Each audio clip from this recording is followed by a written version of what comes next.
who had died 6 months before. Even the Form C07 issued by the Corporate Affairs Commission on the same date had the name and signature of the late Agarite, as well as 2 other original directors of the company, Kelly Agarite and Ehis Obeide. Yet another strange issue is that the acceptance forms of both Chief Kenny Martins and Ibrahim Dumuje did not carry their regular signature. For instance, this is the regular signature of Mr. Dumuje, but this is the signature on the acceptance form. I took them on that. I said, what are you people up to? When has Martin become a director of Niger Star? When has Dumuje become a director of Niger Star? They said, that it doesn't matter if I want. I said, not me. Who will sign me in? You? He said they can sign me in. I said, no, you can't sign me in. Who signed you in? If you look at the agreement, the resolution appointing Kenny Martins and Dumuje as directors of Niger Star, in order to make them signatories to the account of the Presidential Committee as nominees of Niger Star, they needed to get into the board of Niger Star. And so they forged a resolution, forged the signature of Agarite, forged all the documents, making them members of Niger Star. We placed a call to the widow of the late Joseph Agarite to confirm this development, but the effort yielded nothing. Yeah, I don't know if there's any way you could oblige us to have an interview with you, madam. Concerning what? It's on this, the Police Equipment Fund, about an extraordinary meeting held by Nigel Stark sometime in 2006 on the 31st of March. So we want to find out from you, madam, if you were actually there at that meeting and what actually happened. Is that what the article states? Yes, we just want to confirm from you. Well, I'm in the school right now. What did you say, I'll madam? tell you when I'm ready. You let me know when you're ready? Yes. But was any meeting like that held at all? Huh? Was there any meeting that you attended on the 31st of March 2006 where I you will tell you when I'm ready to discuss with you. I don't know if it will be possible next week. I hope you are learning enough. I said I will tell you when I'm ready to discuss with you. But that was the last time we could reach her.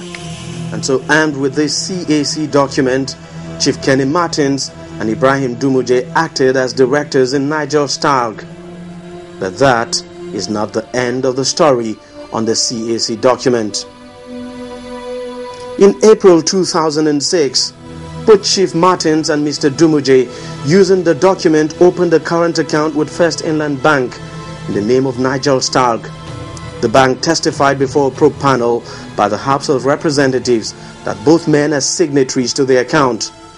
That account would also be used to secure a loan of 50 million naira for the pre-launch expenditure of the Presidential Committee on Police Equipment Fund. Several bank accounts were subsequently opened in the name of the Presidential Committee on Police Equipment Fund, with 3 men as joint signatories to the accounts. They needed 3 signatories to sign those accounts that they opened. They needed 3 signatories, the mandate on those accounts. What did government do? Government said, look, we are going to provide 1 signatory from the Ministry of Police Affairs. And then 2 signatories will come in from Niger Stark, because it was a partnership between Niger Stark and government. So they needed Niger Stark to bring 2 signatories. And they needed government to bring 1 signatory. The reason being that all 3 must sign. At every point in time, if you look at the agreement between the government and Niger Stark, government must keep tabs on how much they spend and how it is spent, whether it is used or misused, appropriated or misappropriated, spent or misspent. That was the whole idea. And so, government then appointed Dr. Yaro Gela from the Ministry of Police Affairs as a signatory on the part of government.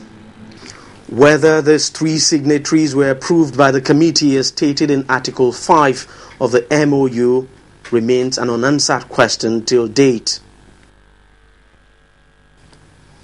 To give publicity to the project, Chief Kenny Martins led a delegation of the committee members to various media houses across the country. One of the media houses the team visited was a news magazine, where Mr. Babafemi Ojudu is the managing editor. They try to inform us about what they are up to, set up a fund, for the police to buy equipment, to provide logistics, to train and all of those things. And after I spoke, I responded and I said, I'm quite surprised that the government will allow this kind of thing to happen for individuals to want to provide funds to buy equipment for the police. That it doesn't look tidy for me. I went on to get comment about to ask if it is ethical for individuals, citizens of Nigeria, most of whom are in politics and in business, to organize a fund for the police. I said, imagine any of you who are here today commits a crime, and you have been part of organizing a fund for the police. The police will be hampered to try you. And how in the first place do you account for that kind of money that you are going to? Who manages the money? Who buys the equipment? Are you going to mobilize the money, hand it over to the police to go and buy the equipment? Are you going to buy equipment and give it to the police? He said he needs to expatiate on that.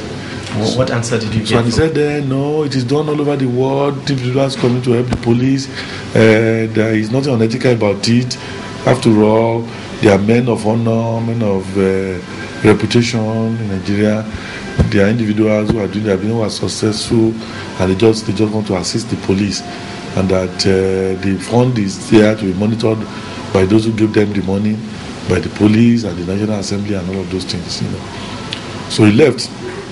After he left, one of my editors saw them off when I came back to my office, and that one came up and said that the man was full of complaints about my concerns and the issues I've raised. That editor is Ademola Adegbamigbe. As they were leaving, Kenny Martins and his members of the etc. didn't know that we were following. So he just nudged one of his lieutenants and said, that Yeye man, he wanted to spoil show. That was dead. 5 months after President Olusegun Obasanjo set up the Presidential Committee on Police Equipment Fund, the then Minister of Police Affairs, Broderick Bozimo, sent a memo to the Federal Executive Council seeking to ratify the decision of the President. But strangely, the Council declined ratification. What happened was that, in most of these programs, it takes time for memos to get to the Executive Council. And as I told you, the police were threatening a strike. And so what usually happens, the President will give you anticipatory approval for you to go ahead, launch the thing, and whilst we are processing to ESCO. So when eventually the program went to government, government became reluctant because first, as you know, once government is directly involved, then you can only raise funds through appropriation by the National Assembly. Unless it is private sector driven, you cannot directly raise funds. So the police, but if it's private sector, they can, through NGOs, they can raise funds for the police, but we keep an eye on what they are doing so that they don't breach the laws. There's no fraud, no corruption. That was the situation that now government decided should happen. So was that the reason the ESCO did not approve? Yes, I believe so. I believe that the ESCO felt that it would be very difficult for us to manage that as a government, and that it was better for this program to be private sector driven. So the ESCO did not approve for the minister or government officials to begin to drive it with the committee. However, this was how Chief Kenny Martins described the same situation to newsmen at a media briefing on the 3rd of September 2007. We as a committee with our stakeholders approached other stakeholders internationally, nationally, corporate-wise, religious-wise. We have found out that we need 100 billion to do, 341 billion to do this job, not just 100 billion. How do we get it? They told us, we are willing to assist you even beyond that, because we have found out that you don't know it. We did a similar thing in Senegal recently. What you need to turn Nigerian police around is 500 billion, and we can find that for you. provided you are not a presidential committee. You are a police equipment, you are a foundation that can be checked, that is answerable to everybody, that will publish its account, that we can monitor what we give you, and we can see whether it's working and add more or add less and see the maintenance. That is the only basis. And we are talking here of multinationals, foreign country embassies and governments of foreign countries, corporate countries, even churches in Nigeria.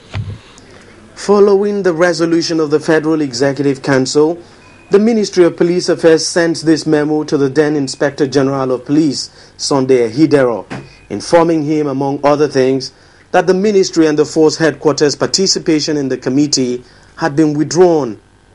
The MOU between the federal government and Nigel Stagg had been revoked, and that the name Presidential Committee had been withdrawn from the fund. The date on the memo is 22nd of August 2006. So we called the Niger Stagg people and told them. In other words, Niger Stagg, who were running the presidential committee, will wrap up, send us accounts for all the monies they collected whilst they were presidential committee. Thereafter, if they want to go and become a foundation, that will not be our business. Then we will send a report to the presidency, and the donors themselves will, of course, receive the accounts. Curiously, other committee members say they knew nothing about this. We didn't know that it's going to transform. In short, we were sort of edged out. I was sort of edged out before I heard in the pages of the newspaper of the transformation from the fund to the foundation. Contrary to the directive of the Federal Executive Council, the body continued to operate under the name of the Presidential Committee.